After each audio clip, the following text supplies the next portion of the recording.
Are you interested in successful marketing tactics that also benefit the communities that your business serves? If so, you have come to the right place.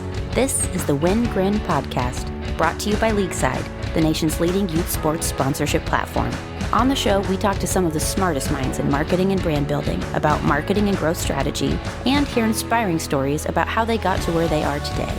Get ready to learn and be inspired. Here's your host, Evan Brandoff.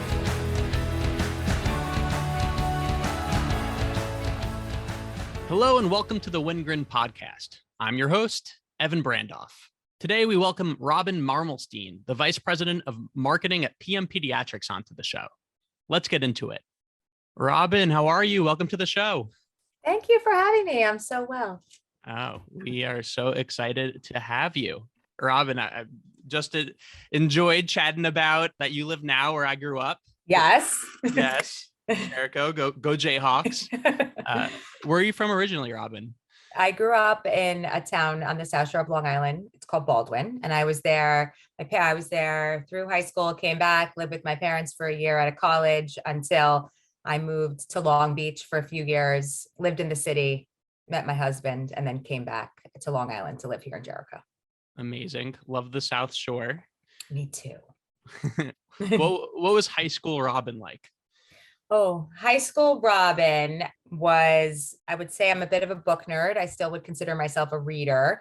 And I would say I sort of stretched my wings later in high school when I was like 16 and 17, where I would explore the city a bit. I would, my parents know this, it's no secret. I would sneak out at night and go dancing and like go into the city with my friends and come back very late at night. I'm actually glad that I did that while I lived at home with my parents and got it out of my system before I went to college, because I don't know what would have happened if I did it when I wasn't living in their house.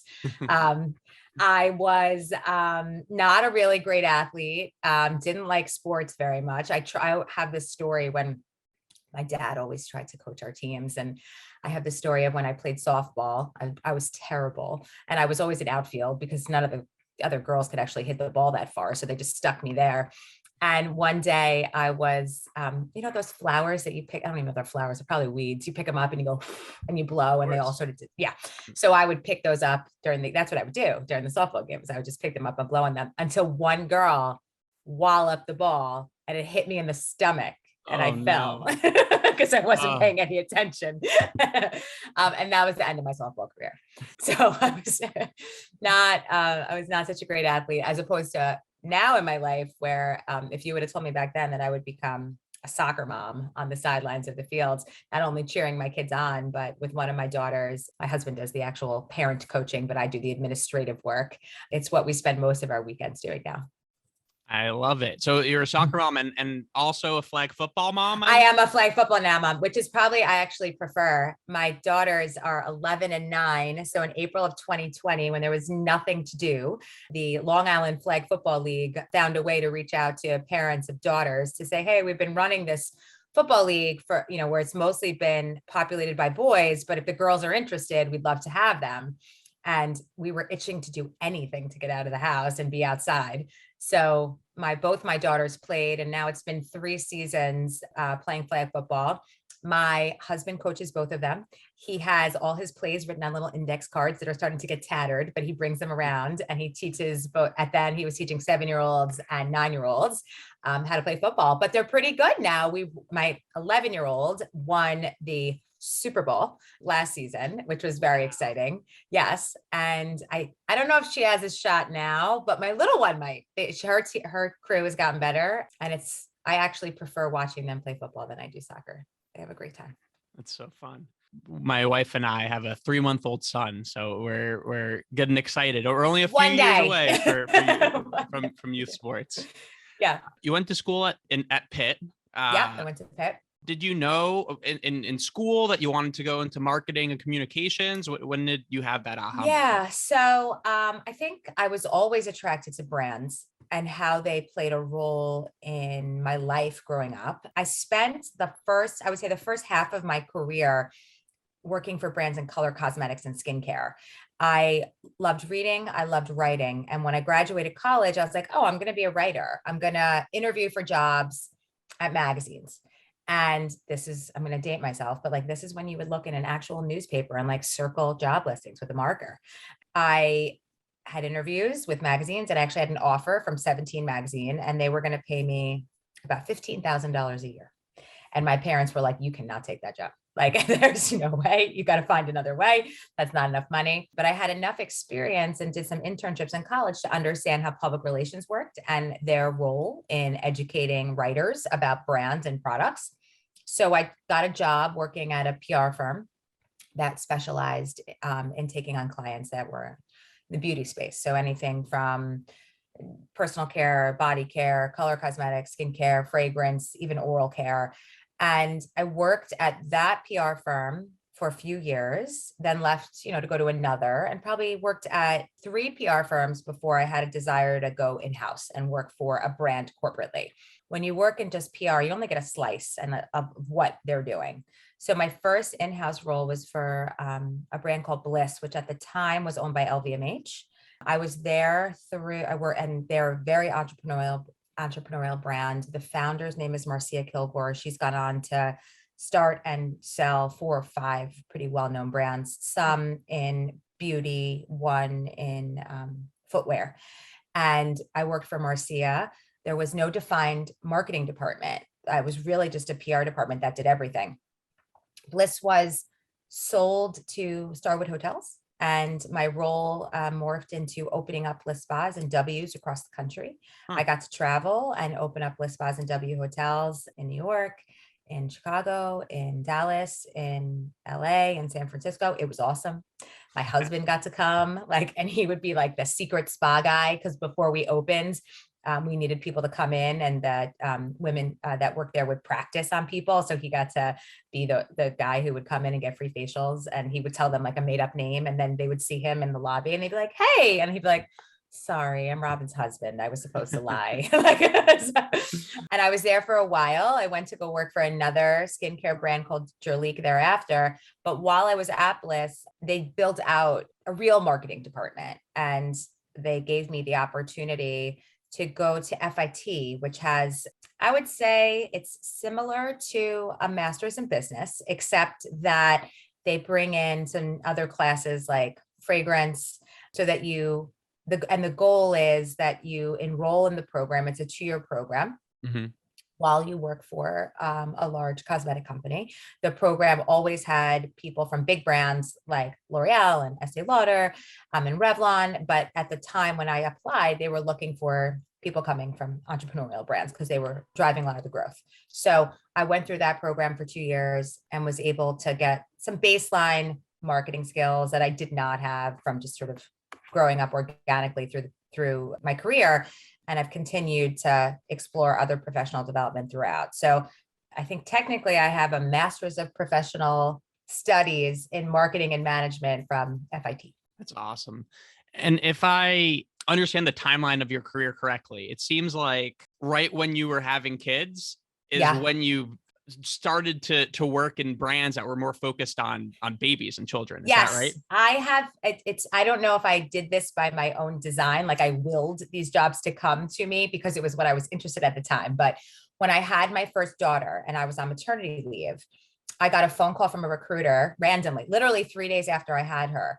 And she said, hey, I'm calling to see if you're interested in this job opportunity. It's to manage a baby food brand called Earth's Best.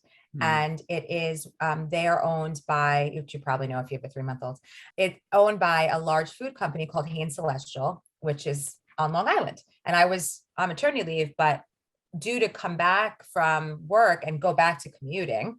Right. And I was like, I had a baby 3 days ago. I can't believe you called. This is amazing.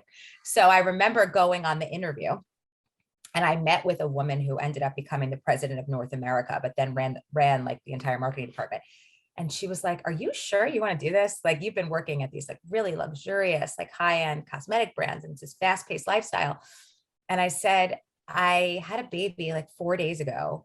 I am wearing the only thing that fits. So if you want me to come back for a second interview, I'm going to be wearing the exact same outfit because there's nothing else that I can fit into. Haven't washed my hair in, 3 days. And I'm living the brand right now. Like, I'm the perfect person to do this. This is what I'm interested in. I really don't care about my makeup anymore. This is what I'm personally passionate about. So long story short, I took the job as a senior brand manager at Earth's Best Organic, and I was responsible for the brand management roles there. You have full P&L responsibility. So I was responsible for the whole portfolio, which was a thriving baby food business, a formula business, a diapers and wipes business, a kids snacking, like kids granola bars, things like that, and then a frozen business. We made everything from infant formula to frozen chicken nuggets. And I was there for about 7-ish years. My responsibility grew on Earth's Best while I was there. In addition to, we acquired another baby food brand called Ella's Kitchen while I worked there. And I was part of a team of people that would look at and evaluate parenting brands, I'll call them, because that's really what they are. They're brands that sell things to parents. They could be personal care items, they could be supplements, they could be diapers and wipes, but Hain is a very acquisitive company. And if they were looking at a brand to acquire that would fit in my portfolio, I was part of the process of evaluating that business, seeing if it would make sense for us to acquire, would be able to help that brand grow to an area where they would be much more successful than they were at the moment when we were looking at them. So I got really excited and learned a lot about how you evaluate businesses like that and look at businesses that could be acquired by us and then potentially sold to another larger organization later. And after about 7-ish years there, I left and went to a company called Baby Organics, which makes personal care products and diapers and wipes for parents to use on their children. Everything from like laundry detergent, diapers and wipes, baby shampoo. I started right as they were sold to SC Johnson. And my role there, and what I think continues to be where I'm probably the most successful, is to put a little bit of rigor around a brand that was now given a lot of resources to grow. SC Johnson was really excited about the path to growth, and to put that rigor into place, budgeting, brand planning, and more of a classically trained marketer would bring, but still understanding entrepreneurial brands and the culture and being a culture carrier and maintaining that throughout the process. Right. And I was there at Baby Organics for about 3 years until SC Johnson made the decision to move our office to California. I was not interested in relocating and moving my family to San Francisco, which is where the brand sits now. And it makes a ton of sense. The brand now sits in San Francisco with SC Johnson's other better for you brands like Mrs. Meyer's and Method Household Cleaning. And to put all of those brands under one umbrella on the West Coast made a ton of sense. It just wasn't right for me and my family. So, but I did tell them that I would stay on for a year and did everything from help rehire a team on the West Coast to packing up boxes in New York and closing the office. And during that period of time, I would say I knew my journey with Baby Organics would end in June of 2019. And in like February of 2019, I was like, randomly saw a job posting on Indeed for PM Pediatrics. And I knew a PM because there's one not far from my house. My children only get sick after 5 o'clock at night when my pediatrician's closed. And I would take them there for regular things like colds or strep or things like that. But one time in particular, my youngest daughter, she was 2 at the time, stuck Play-Doh up her nose on a Saturday afternoon. And I thought I could get it out. I did not. I ended up shoving it farther up her nose. And it was like bright yellow, and I was like really nervous and it looked terrible. And then my other daughter started freaking out and screaming, thinking that her sister's like very sick. So I put them both in the car with my husband and we drove to PM. They have, a special tool that they use, which sort of looks like a knitting needle with a hook at the end and a light at the bottom. They clearly have done this before. They were very prepared. The Play-Doh remover tool. Yeah, they're right. Exactly. My daughter fell asleep while they were taking it out. And what was the most miraculous is that we went home. She was fine. This was a Saturday. Monday morning, they called me to see how she was feeling, which I know my pediatrician well, and she has never called me to say, hey, how are the girls? So I was so impressed by the patient experience that I always trusted PM with my kids. So I applied to an ad. They called me. At the time, PM had about 60 brick and mortar offices, and the leadership team was pretty much made up of doctors that were now business leaders. And sometimes those doctors still practice medicine. Sometimes they didn't, but they were filling a couple of corporate roles with people that were not doctors. A CFO was hired around the time I was hired. A CIO was hired around the time I was hired, but they sort of were at a point of growth where we're like, okay, we need to get some other experts in here. There was never a head of marketing position. There were a couple of communications people, but nobody that was putting together brand planning and budget and looking at how do brand activations drive. In this case, PM looks at volume as opposed to in CPG where we looked at revenue or top line or units. So I joined them July 2019 at the end of my tenure with Baby Organics. And I was learning all the things at healthcare, totally different business, but same parents. Like I'm talking to the same people. I'm pulling a lot of the same levers that I would, except the big difference is I can't sell you a thing. I'm not selling you a bottle of shampoo. I can't send you an email with a coupon code to buy now. I have to seed brand awareness and then be there for you when you need us. I need to inform you that we exist and why we're great. And then when your son is crying at 10 o'clock at night and you can't figure out what's wrong with him, and then you look and he has a fever, you remember that we're around and you call us. Or if somebody falls on the soccer field and you need an x-ray, at that point, you recall us. Right. So putting together programs that deliver that are definitely different than putting together programs and what converts in consumer packaged goods. But the message and how you deliver that message and to who, that I knew how to do. I had been talking to parents for 10 years already. Yeah. So it sounds like the common denominator of all of the companies you've worked at is high growth. Would you agree with that? Yeah. I always say I'm not employee number 5, I'm employee 25. Okay. I'm the person you bring in when you're ready to take whatever it is to the next level. Either you have cash and you want to spend it, or someone's giving you cash and they want to spend it, but there's a level of rigor that needs to be instilled in the organization to help you deliver those goals. Right. And it sounds like you have a playbook that has proven it works. I kind of do. Yeah. And speaking to that playbook, so you've worked with CPG brands and services brands. Yes. Then also like luxury brands targeted towards adults and brands targeted towards families. That playbook, is it more transferable if the type of product is the same, meaning it's always CPG or always service, or the type of audience is the same? Yeah. I think it's audience. Okay. I think, and at least the way that we market today, which for me has been for the last however many years, I would say, I always call it a mix of art and science. So for me, the science is the digital media that I'm buying, and I can clearly see who's engaging and what is that delivering. And the art is getting involved in their community. It could be thought leadership. It could be boots on the ground. People call it grassroots, whatever you want to say, but that's the art. And I think you need to find that balance of both for your brand. But for me, the audience is important. People need to see themselves in what you're selling. And that could be literally see themselves, like someone that looks like me, someone that talks like me, someone that's in, my world. It could be someone that sounds like me. It could be someone that is may look differently than me, but we're on the same journey. I'm pregnant, she's pregnant, that kind of thing. But the way you have to, the content that you create has to make that connection. And I think that is audience driven, not what you're selling. It's so interesting. The wrench, all of this when joining PM Pediatrics is of course COVID. Yes, it is. PM Pediatrics, of course, is geared towards children. How many COVID cases were coming in at PM? Yeah.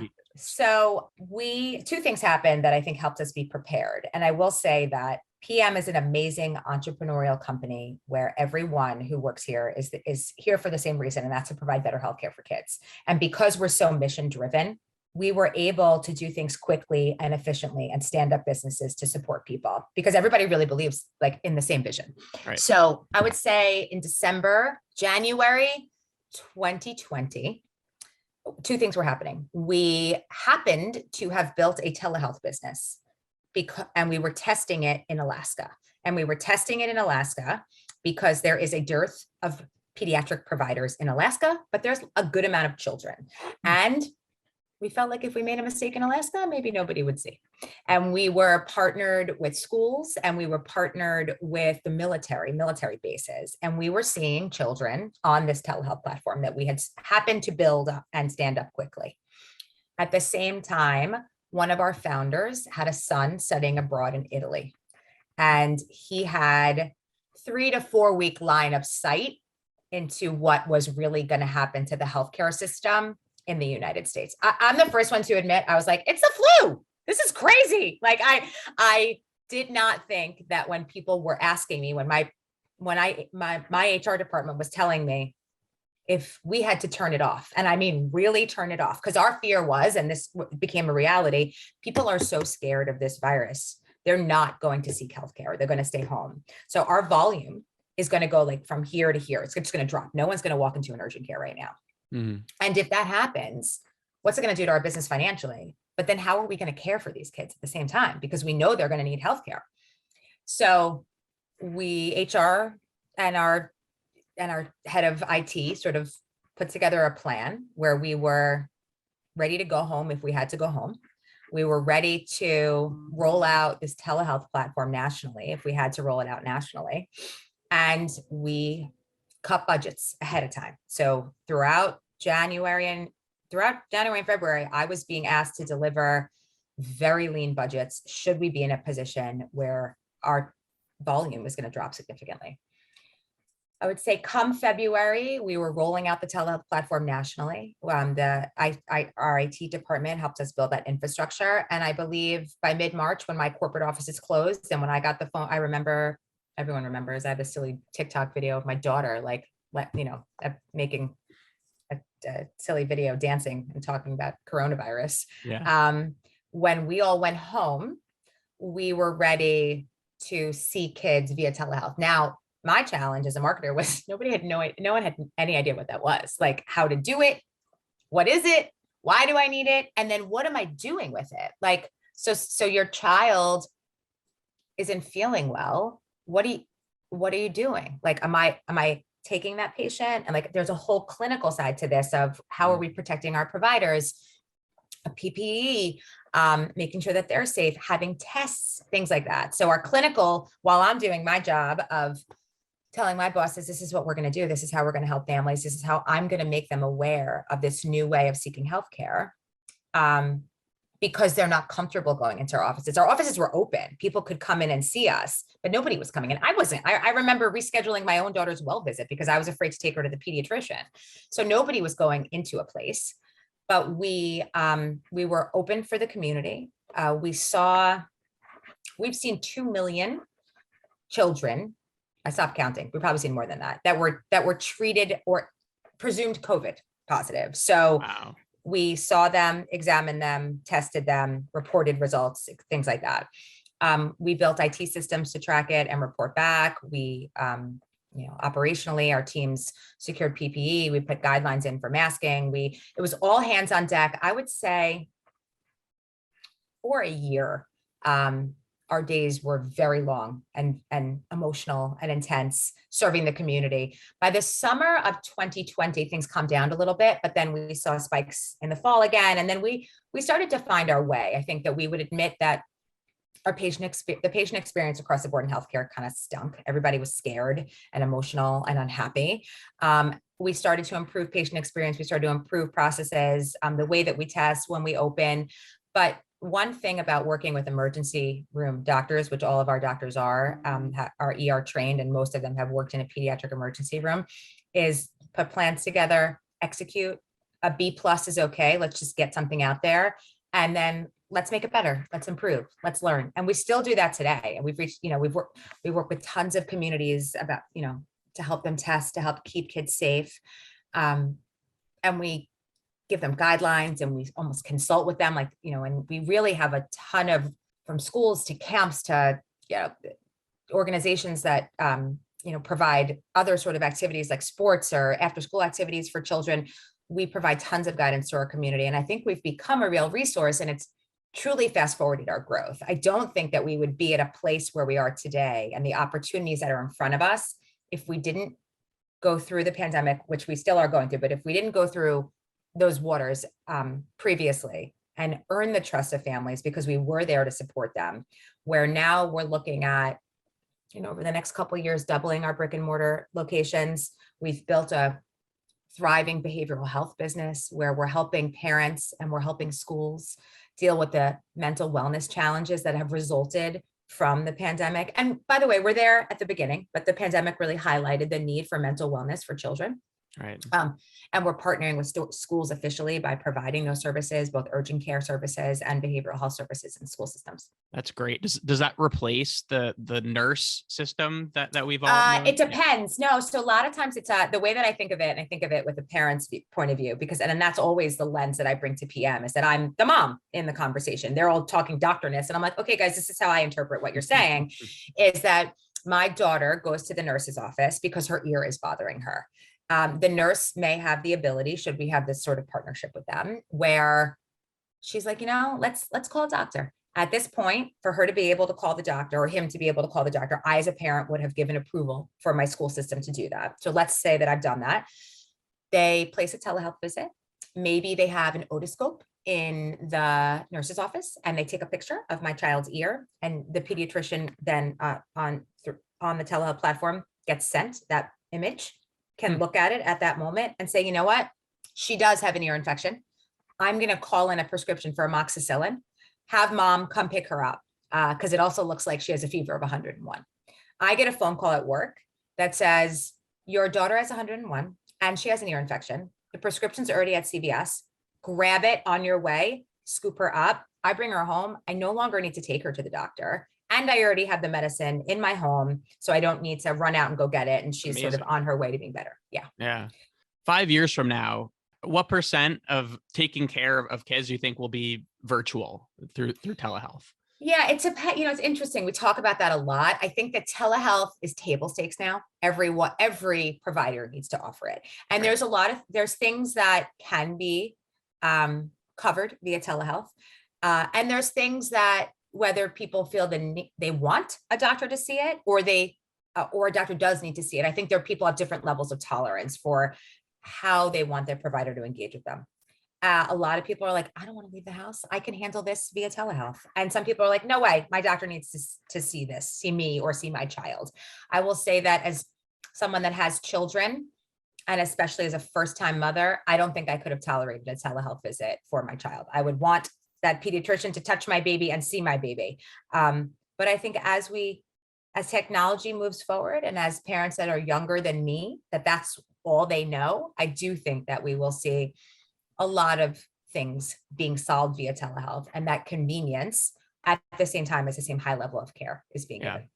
Well, it's so incredible that you were all able to move so quickly that January, February of 2020, I think you might have been the only company in America that had the foresight. I think we were too. But honestly, if we didn't have the telehealth platform, and if our founder's son wasn't in Italy and he was seeing exactly what was happening to his son, and he was in the throes of providing him healthcare and getting him out of there and getting him home and really pushing, like I thought they were crazy. I was like, you guys, this is nuts.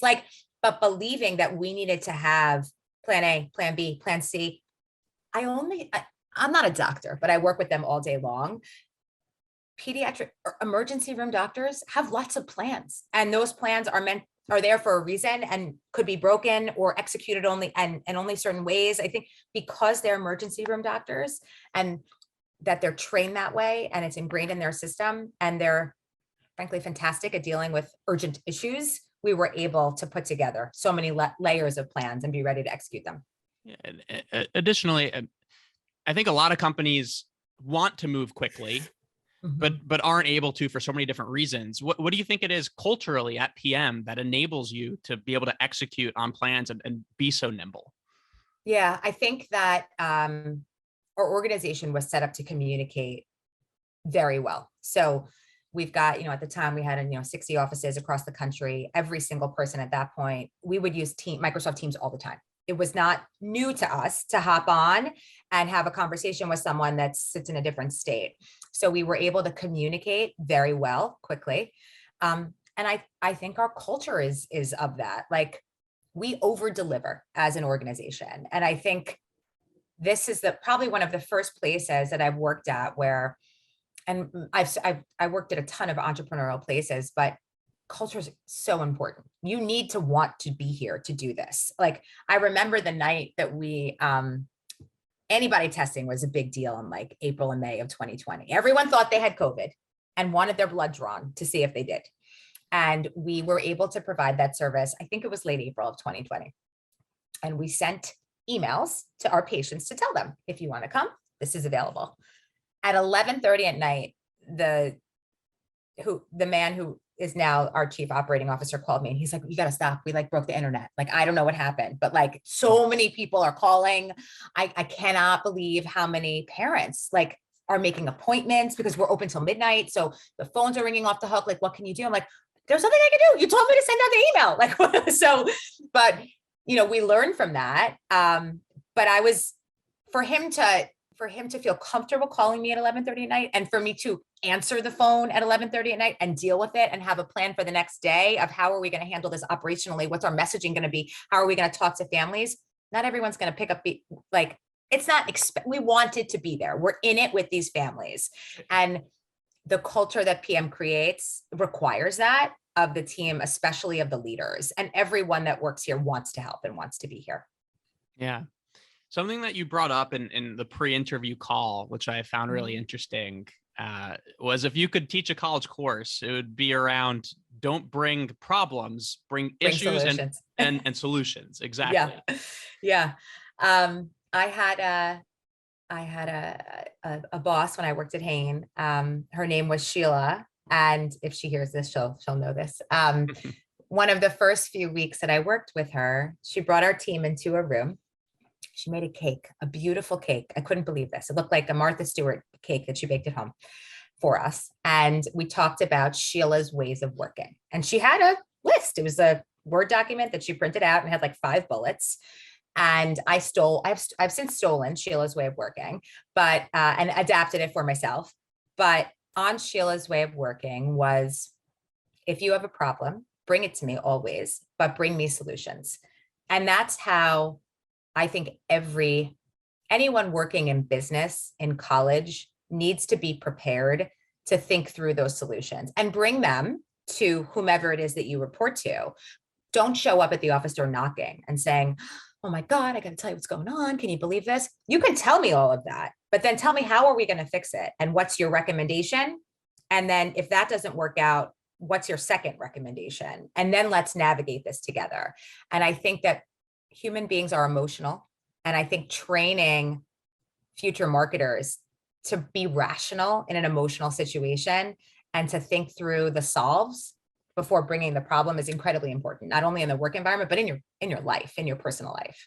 And I don't know, it's been a long time since I was in school, but I don't think anyone's teaching them that, because when I work with new people on my team, I dust off Robyn's way of working every time, because people just bring me problems. Nobody brings me like, what do you think? How do you think we should solve this? And even if the recommendation of how to solve this isn't perfect, where I can provide guidance is when we can work on that half-baked solution together and then put it into action. Yeah, that resonates with me so much. That ownership, what you're speaking to. If in your personal life, if something breaks, you're going to try to figure out how to fix it. Yeah. Yes. And it's so important for that to translate it. If you want to progress in your career and become a manager one day, having that ownership mentality. Yeah. So I love that. Robyn, what exciting initiatives are coming up next for PM? Yeah, I think the most exciting thing that, two things that one of them I'm really personally passionate about, and we're trying to figure out the right way to do it. And the other is really right in front of us. And I think we have a huge opportunity is how we can provide more mental health in more settings. And one of those is schools. How can we support school social workers, school psychologists, with the amount of students that are walking through their door right now with care, either in school or outside of school? How can we solve the testing anxiety for high school juniors? How can we help middle schoolers adjust and be less anxious and make new friends? How can we talk about puberty with parents so that they can help explain it to their kids at home? And how do we normalize? And in my house, I do. And that's why I am so personally passionate about it, because my daughter needed that help when she was 8 years old. and sees a psychologist regularly. And we call it her feelings doctor. She has a feelings doctor and she has a doctor who helps with her body. And normalizing that conversation and making sure that children get both sides of care are extraordinarily important. And I think that PM is so set up for success to deliver that. I think parents trust us for their physical care of their children. My goal is to get them to trust us for their behavioral health of their child and make sure that they feel like we can be experts and a support system for them through their child's mental health journey as well. I love that. It's amazing. Mm-hmm. Yeah. So the last part of the show, Robyn, is called the lightning round. Okay, I'm ready. It's 4 questions, and we have 2 minutes to answer all of them. So the first thing that comes to yes, got to be quick. Right. First question: favorite youth sports memory? The one I told you about softball and getting hit in the belly and rolling down the hill. I like that one. Well, I don't like that one, but I know that's it. When you were a child, what did you want to be when you grew up? A lawyer. What is a brand whose marketing you admire most? There's 2. One is a cosmetics company called Jones Road Beauty, which is created by the founder of Bobbi Brown Cosmetics. I just love what they stand for in a world where everyone's contouring their face and my daughter watches the Kardashians. Jones Road Beauty believes in a holistic view of health and cosmetics and beauty. And the other is not necessarily that I admire them, but they're in my life so much. Like my children are drawn to these new brands of clothing. One of them is Free City. They buy these very expensive sweatpants and they have very large logos and they wear them on their body. And that is so different than what I was attracted to as a child their age. But there's something about the culture that brands like Free City and Aviator Nation are creating that's creeping into my tweens life. And I admire how they've been able to do that and admire how they've been able to convince me to spend way more money on sweatpants than I ever thought sweatpants could be sold for my kids. So is that the new solo leggings of Jericho? That's what everyone wore when I was in middle school. Yes, it is. Yeah, that's funny. And then finally, what is your go-to cause that you like to support? So another thing that I work on that I'm really passionate about, and I have the opportunity to work on it and at PM, and PM sort of gave me the room to do it, which is one of the reasons why I really like working here, is our partnerships that we have with summer camps. And the cause that I choose to support in partnership with PM is an organization called Scope, which raises money to send children to summer camp that typically would not be able to afford to go to summer camp. Summer camp played an enormous role in my life growing up. I think that it gave me the leadership skills that I have today to run, marketing departments at organizations. PM feels really passionate about providing the best healthcare they can to children 365 days a year. And our ultimate goal with camps is to be able to improve the level of healthcare that is given at camps. So over the last couple of years, we've done tons of things like helping them test before camp or consulting over the course of the summer. But we have a vision that telehealth plays a really big role in summer camps, and we're able to provide care that way to camps that are in Maine or in the country in Massachusetts or in Pennsylvania and things like that. But I was able to pursue my passion for camping, and PM supports Scope through the work that we've done with them today. It's awesome. Thanks. Robyn, this was amazing. It was interesting, educational. Thank you so much for coming on the show today. Oh, thank you so much for having me. It was really a pleasure. Thank you for listening to today's episode with Robyn Mermelstein. As a recap, we discussed how transferable a growth playbook can be across different brands, the culture of high growth organizations, and how PM is continuing to grow and evolve, helping kids with both physical and mental health. Thank you for tuning in. I'm your host, Evan Brandoff. See you next time. Play on, everyone. Thank you for joining this episode of the Win Grin podcast. If you enjoyed this episode, please subscribe to the show and leave a rating at leagueside.com/podcast. For more educational and inspiring content, you can follow Leagueside on LinkedIn and Instagram @leagueside_. See you next time.